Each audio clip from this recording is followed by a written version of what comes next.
बिल्कुल। और चलिए आगे बढ़ते हुए अगली खबर भोपाल से। मतगणना से पहले शिवराज सिंह चौहान दिल्ली पहुंच गए। ये बड़ी खबर है। मध्य प्रदेश में चुनाव के बाद शिवराज सिंह को दिल्ली बुलाया गया है। दरअसल दिल्ली में चुनाव प्रचार का मोर्चा वो संभाले हुए हैं, लगातार प्रचार प्रसार कर रहे हैं। इसी दौरान परिणामों के बाद शिवराज को एक बड़ी जिम्मेदारी मिल सकती है। हालांकि इसके संकेत पूर्व में ही पीएम मोदी दे चुके हैं, जब उन्होंने प्रचार किया था शिवराज सिंह चौहान के लिए। प्रचार के साथ ही आला नेताओं से भी शिवराज सिंह लगातार मुलाकात कर रहे हैं। केंद्र में शिवराज सिंह को बड़ी जिम्मेदारी मिलेगी। हरदा में प्रचार के दौरान इस तरह के संकेत पीएम मोदी ने दिए थे और शिवराज जी को मैं दिल्ली ले जाना चाहता हूं, ये पीएम मोदी ने कहा था।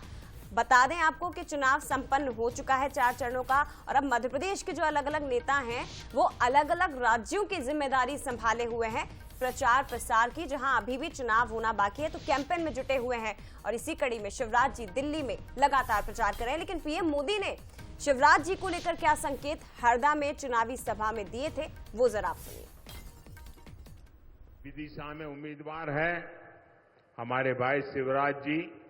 संगठन में मैं शिवराज साहब काम करते थे, वे मुख्यमंत्री थे, मैं भी मुख्यमंत्री था, हम साथ काम करते थे।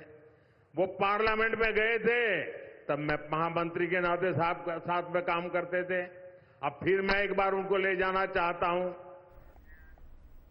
चलिए, इसी पर और अपडेट के लिए हम सीधे चलेंगे मनोज सैनी जी, जो हमारे एग्जीक्यूटिव एडिटर पॉलिटिकल अफेयर्स हैं। मनोज, हमारे पास भी ये खबर है कि इस लोकसभा चुनाव के नतीजों के बाद दिल्ली में सरकार और संगठन दोनों में बड़े विस्तार संभावित हैं। प्रोबेबली वो बड़े लेवल पे वहाँ पर चेंजेस होंगे।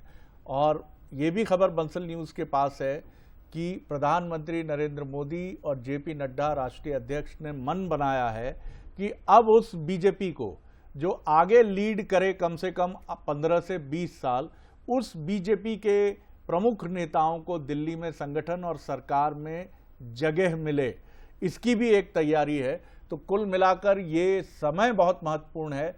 तो 4 जून के बाद नई जमावट और शिवराज जी की नई भूमिका कैसे देखते हैं आप? जी बिल्कुल शरद जी, इसकी लगभग तैयारियां शुरू भी हो गई है। और आप देखिए कि दिल्ली का सबसे ज्यादा जिम्मा शिवराज सिंह चौहान के पास ही है। वो बांसी स्वराज का प्रचार कर रहे हैं, वो हर्ष मल्होत्रा का प्रचार कर रहे हैं, वो मनोज तिवारी का प्रचार कर रहे हैं और दिल्ली के अलग अलग स्थानों पर पहुंचे। लेकिन इसको जब हम दिल्ली से जोड़कर देखते हैं तो भी इसके संकेत मिलते हैं। प्रधानमंत्री ने जैसा कहा, आपने भी कहा, बीडी शर्मा हो या शिवराज सिंह चौहान हो, दोनों दिल्ली जाने वाले हैं। दोनों का अलग अलग काम है, क्योंकि प्रदेश की जिम्मेदारी संभालते हुए उनको तीसरा मौका मिला है लगभग, तो वो भी उनका कार्यकाल पूरे होने जा रहा है। दूसरा, दोनों के लिए संकेत भी प्रधानमंत्री नरेंद्र मोदी ने दिए। और भारतीय जनता पार्टी ये चाहती है कि अब तीसरी पीढ़ी, जिसका आप जिक्र कर रहे थे, आगामी 10-15 साल के लिए तैयार हो जाए। तो तीसरी पीढ़ी में बीडी शर्मा आते हैं, बाकी अन्य नेता आते, तो सभी को संगठन में देकर आगे के लिए तैयार किया जाना है। शिवराज सिंह चौहान दिल्ली में रहेंगे, ये तय है। लेकिन क्या वो कैबिनेट मंत्री बनेंगे, कैबिनेट में जिम्मेदारी मिलेगी, या संगठन की किसी बड़ी जिम्मेदारी की तरफ वो बढ़ने जा रहे हैं?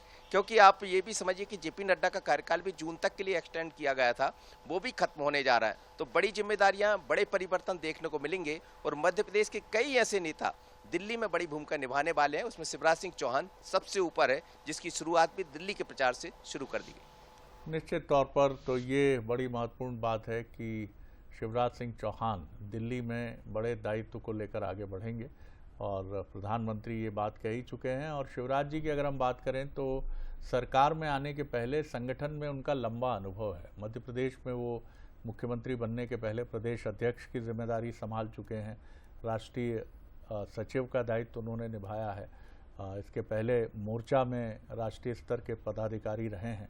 तो सांगठनिक क्षमताएं उनकी काफ़ी विस्तृत हैं और भारतीय जनता पार्टी को इस समय सांगठनिक विस्तार, ऑर्गेनाइजेशनल एक्सपेंशन जिस तरह से वो कर रही है जी, तो उसके लिए बहुत ज़रूरी है कि ऐसे मजबूत नेताओं की एक कतार उसके पास हो। जी जया, बिल्कुल। और चलिए आगे